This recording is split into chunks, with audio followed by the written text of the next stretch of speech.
ನಮಸ್ತೆ, ನಾನು ಲಕಿತಾ ಅಂತ ಸುರತ್ಕಲ್ ಸೆರಾಕೇರ್ ಸಂಸ್ಥೆಯಿಂದ ಮಾತಾಡ್ತಾ ಇದ್ದೇನೆ. ಹಾಗೆಯೇ ಇವತ್ತಿನ ದಿವಸ ನಮ್ಮ ಜೊತೆ ವಿಶ್ವನಾಥ್ ಅಪ್ಪ ಇದ್ದಾರೆ. ಅವರು ಎಲ್ಲಿಂದ ಬರ್ತಾ ಇದ್ದಾರೆ ಅಂತ ಫಸ್ಟ್ಗೆ ಕೇಳ್ಕೊಂಡು ಬರುವ. ನಮಸ್ತೆ ಅಪ್ಪ. ನಮಸ್ತೆ. ಎಲ್ಲಿಂದ ಬರ್ತಾ ಇರೋದು? ಹೊಸಪೇಟೆಯಿಂದ ಬರ್ತಾ ಇದ್ದೇನೆ.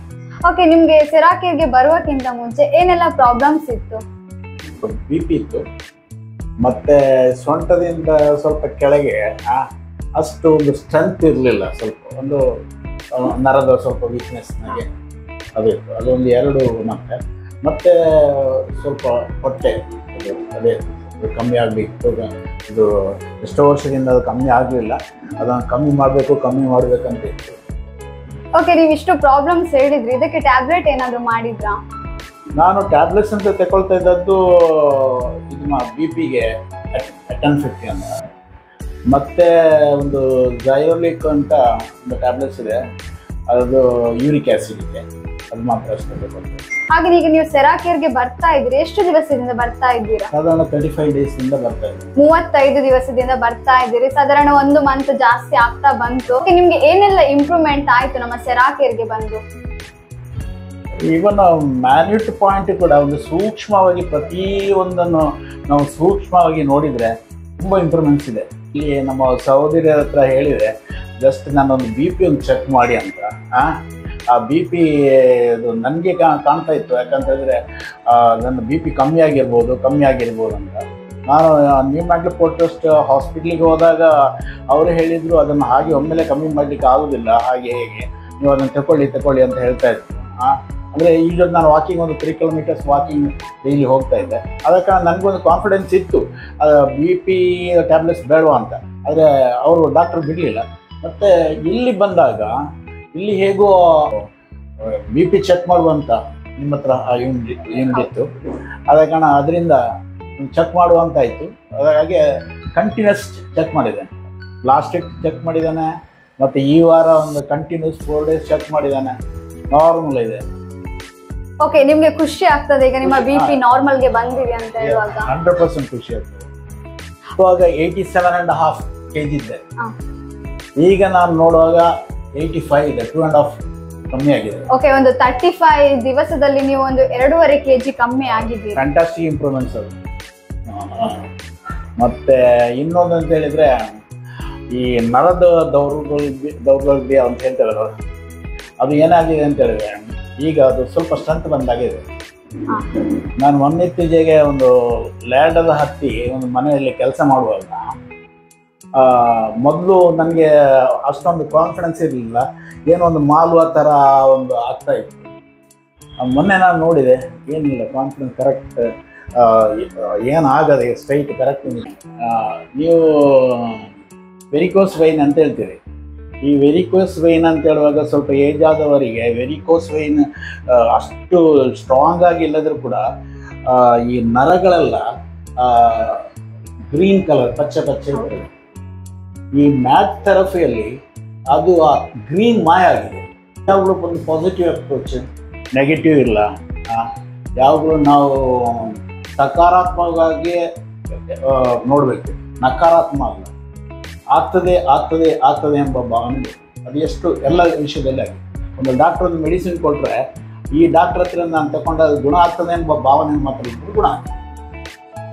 ಇದೆಂಥ ಡಾಕ್ಟರ್, ಅವರು MBBS ಡಾಕ್ಟರ್ ಅಂತ ಹೇಳಿದ್ರೆ ಗುಣ ಆಗುತ್ತೆ. ಸೊ ಅದೇ ರೀತಿಯಾಗಿ ಇಷ್ಟು ಜನ ಇಲ್ಲಿ ಸೆರಾಕೇರ್ಗೆ ಅಪ್ಪ ಅಮ್ಮಂದಿರು ಹಾಗೇನೆ ಬ್ರದರ್ಸ್ ಎಲ್ಲ ಬರ್ತಾರೆ, ಅವ್ರಿಗೆ ಏನಂತ ಹೇಳಿಕ್ಕೆ ಇಷ್ಟಪಡ್ತೀರಾ? ನಿಮ್ಮ ಸಜೆಷನ್ ನಿಮ್ಮ ಕಡೆಯಿಂದ ಏನಾದ್ರು? ನನ್ನ ಸಜೆಷನ್ ಅಂತ ಹೇಳೋದಾದ್ರೆ, ಪ್ರತಿಯೊಬ್ಬರು ಬಂದ ಕೂಡಲೇ ಆಲ್ ಆಫ್ ಎ ಸಡನ್ ಇಂಪ್ರೂವ್ಮೆಂಟ್ಸಿಗೆ ಅವರು ಬೇಗ ಆಗಬೇಕು ಅಂತ ಹೇಳಿ, ಅದು ಅಷ್ಟು ಬೇಗ ಆಗುವಂಥದ್ದು ಏನಲ್ಲ. ಇದು ನನ್ನ ಪ್ರಕಾರ, ನನ್ನ ಈ ಕಾನ್ಸೆಪ್ಟ್ ಯಾಕಂದರೆ ಈ ಎಕ್ಸಸೈಸ್ ಥರ ಇದನ್ನು ನೀವು ಕಂಟಿನ್ಯೂಸ್ ಮಾಡಬೇಕು. ಕಂಟಿನ್ಯೂ ಮಾಡದಿದ್ದರೆ ಅದು ಒಂದು ವೇಳೆ ನೀವು ಒಂದು ಗ್ಯಾಪ್ ಕೊಟ್ಟು 1 ವಾರವ ಒಂದು 10 ದಿವಸ ಗ್ಯಾಪ್ ಕೊಟ್ಟು ಇರ್ಬೋದು. ಆದರೆ ಇದೊಂದು 10 ದಿವಸ ನೀವು ಎಕ್ಸಸೈಸ್ ಮಾಡಿದ್ರೆ ಏನಾಗ್ತದೆ, ಅದೇ ಥರ ಇದನ್ನು ನೀವು ಮಾಡ್ತಾ ಇರಬೇಕು. ಟಾಕ್ಸಿನ್ಸ್ ದೇಹದಿಂದ ರಿಮೂವ್ ಆಗ್ತಾ ಇರಬೇಕು. ಆಗದಿದ್ದರೆ ಆ ಟಾಕ್ಸಿನ್ಸ್ ಹೇಗೇನು ಸೇರ್ತದಲ್ಲ, ಬಾಡಿಯಲ್ಲಿ ಸೇರ್ತದಲ್ಲ. ಅದಕ್ಕೆ ನಮ್ಮದೇ ಅಂತ ಹೇಳಿದ್ರು ಅದನ್ನು ಇರಾಡಿಕೇಟ್, ಅದನ್ನು ತಳ್ಳುವಂಥ ಕೆಲಸ ನಾವು ಮಾಡಬೇಕು. ಹಾಗಾದರೆ ನಾವು ಬರ್ತಾ ಇರಬೇಕು, ರೆಗ್ಯುಲರ್ ಆಗಿ ಬರಬೇಕು. ಓಕೆ ಅಪ್ಪ, ಇನ್ನೊಂದು ಲಾಸ್ಟ್ ಕೊನೆಯದಾಗಿ ಒಂದು ಕ್ವಶನ್ ಕೇಳ್ತೇನೆ. ಹಾಸ್ಪಿಟಲ್ ನ ಲೈಫಿಗೂ ಹಾಗೆ ನಮ್ಮ ಸೆರಾಕೇರ್ ನ ಲೈಫಿಗೂ ಏನ್ ಡಿಫ್ರೆನ್ಸ್? ಹಾಸ್ಪಿಟಲ್ ಲೈಫ್ ಅಂತ ಹೇಳಿದ್ರೆ, ನೀವು ಸೆರಾಕೇರಲ್ಲಿ ನೀವು ಆರೋಗ್ಯವನ್ನು ಕಾಪಾಡಿಕೊಳ್ಳಿಕ್ಕೆ ಒಂದು ಎಕ್ಸಸೈಸ್ ಟೈಪ್ ನೀವು ಇಲ್ಲಿ ಮಾಡ್ತಾ ಇದ್ರೆ ಒಳ್ಳೆಯದು. ಹಾಸ್ಪಿಟಲ್ನಲ್ಲಿ ಅಂದ್ರೆ ಏನೇ, ನಿಮಗೆ ಸೌಖ್ಯ ಇಲ್ಲದಾಗ ನೀವು ಹಾಸ್ಪಿಟ್ಲಿಗೆ ಹೋಗೋದು, ಅಲ್ಲಿಂದ ಮೆಡಿಸಿನ್ ತಗೊಳ್ಳೋದು. ನನಗೆ ಈಗ ನಾಳೆಯಿಂದ ಜೋರು ಶೀತ ಆಯ್ತು ಅಂತ ಕೂಡ ನಾನು ಹೋಗ್ತೇನೆ. ವರಸ್ ಇಲ್ಲಿ ಏನಂತ ಹೇಳಿದ್ರೆ, ನೀವು ಕಂಟಿನ್ಯೂಸ್ ಬರ್ತಾ ಇದ್ರೆ ನಿಮಗೆ ಶೀತ ಕೂಡ ಆಗ್ಲಿಕ್ಕಿಲ್ಲ. ಹಾಗೆ, ಯಾಕಂದ್ರೆ ಒಂದು ಮೇನ್ ಇವರ ಕಾನ್ಸೆಪ್ಟ್ ಅಂತ ಹೇಳಿದ್ರೆ ಬ್ಲಡ್ ಸರ್ಕ್ಯುಲೇಷನ್ ಕರೆಕ್ಟ್ ಫ್ಲೋ ಮಾಡುವಂತ, ಅದು main concept. It will take time, ಸ್ವಲ್ಪ ಟೈಮ್ ತಗೊಳ್ತದೆ. ಆದ ಕಾರಣ ನಾವು ಬಂದು ಅದನ್ನು ಪಾಸಿಟಿವ್ ಅಪ್ರೋಚ್ನಲ್ಲಿ ನಾವು ಮಾಡ್ತಾ ಇರಬೇಕು. ಆವಾಗ ಸೂಕ್ಷ್ಮವಾಗಿ ನಾವು ಪರಿಶೀಲನೆ ಮಾಡಬೇಕು, ಇಂಪ್ರೂವ್ಮೆಂಟ್ಸ್ ಉಂಟಾ ಇಲ್ಲ ಅಂತ. ನಾನು ಈಗ ಹೇಳಿದ ಈ ನರದ ವಿಷಯ ಇದನ್ನು ಹೇಳಿದ್ದು ಸಾಧಾರಣವರು ಯಾರು ಸೂಕ್ಷ್ಮವಾಗಿ ಪರೀಕ್ಷೆ ಮಾಡಲಿಕ್ಕಿಲ್ಲ. ಮತ್ತು ಇನ್ನೊಂದು ನಾನು ಹೇಳಿದರೆ, ಇಲ್ಲಿಯ ಮಾಂಸ ಅದು ಇಳ್ದಾಗೆ ಅದು ಸರಿಯಾಗಿದೆ ಈಗ. ಓಕೆ, ಅದು ಕೂಡ ಕ್ಯೂರ್ ಆಗಿದೆ. ನಿಮ್ಮ ಮುಖದಲ್ಲಿ ಸ್ಮೈಲ್ ನೋಡುವಾಗವೇ ಗೊತ್ತಾಗ್ತದೆ ತುಂಬಾ ಒಳ್ಳೆ ಇಂಪ್ರೂವ್ಮೆಂಟ್ ಅನ್ನು ಪಡ್ಕೊಂಡಿದ್ದೀರಾ ಅಂತ. ಓಕೆ ಅಪ್ಪ, ನೀವು ಹೇಳಿದ್ರಿ ನಾನು BP ನಂಗೆ ನಾರ್ಮಲ್ ಬಂದಿದೆ, BPದು ಟ್ಯಾಬ್ಲೆಟ್ ಬಿಟ್ಟಿದ್ದೇನಂತ. ಓಕೆ, ಈಗ ನಿಮ್ಗೆ ಹೇಗೆ ಅನಿಸ್ತದೆ BPದು ಟ್ಯಾಬ್ಲೆಟ್ ತಗೊಳ್ಳದೆ ನಿಮ್ಮ ಲೈಫ್? ಅದೇ ಮೊದಲು ತೆಕ್ಕೊಳ್ಳುವಾಗ ನಾನು ಹೇಗಿದ್ದೆ, ತೆಕ್ಕೊಳ್ಳೋದಾಗ ಹಾಗೆ ಇದ್ದೆ. ಈಗ ತುಂಬಾ ಖುಷಿಯಾಗಿದೆ, ಯಾಕಂದ್ರೆ ಆ ಟ್ಯಾಬ್ಲೆಟ್ಸ್ ಎಂಬುದನ್ನು ನಾನು ಅವಾಯ್ಡ್ ಮಾಡಿದ್ದೇನೆ. ತುಂಬಾ ಖುಷಿಯಾಗಿದೆ. ಓಕೆ, ಒಂದು ಪ್ರತಿಯೊಬ್ರು ಮನುಷ್ಯರಿಗೆ ಕೂಡ ಅವರ ಜೀವಿತಾವಧಿಯಲ್ಲಿ ಟ್ಯಾಬ್ಲೆಟ್ ಇಲ್ಲದೆ ಬದುಕುವುದು ಒಂದು ದೊಡ್ಡ ವಿಷಯ.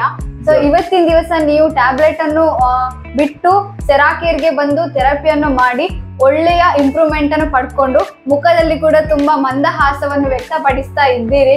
ಓಕೆ, ಹೇಳಿದ ಹಾಗೆ 35 ಡೇಸ್ನಲ್ಲಿ ಈ ಒಂದು ಇಂಪ್ರೂವ್ಮೆಂಟ್ಸ್ ಕಾಣೋದಾದ್ರೆ ನಾನು 6 ಮಂತ್ಸ್ನಲ್ಲಿ ಹೇಗೆ ಆಗ್ಬೋದು ಅಂತ ಕ್ಯಾಲ್ಕುಲೇಷನ್ ಮಾಡಿದರೆ ಹೇಗಾಗ್ತದೆ ಅಂತಂದರೆ ಸಾಧಾರಣ ಎಲ್ಲ ನನ್ನ ಬಾಡಿ ಎಲ್ಲ ಅಷ್ಟೊಂದು ಕ್ಲೀನ್ ಆಗ್ಬೋದು ಅಂದರೆ.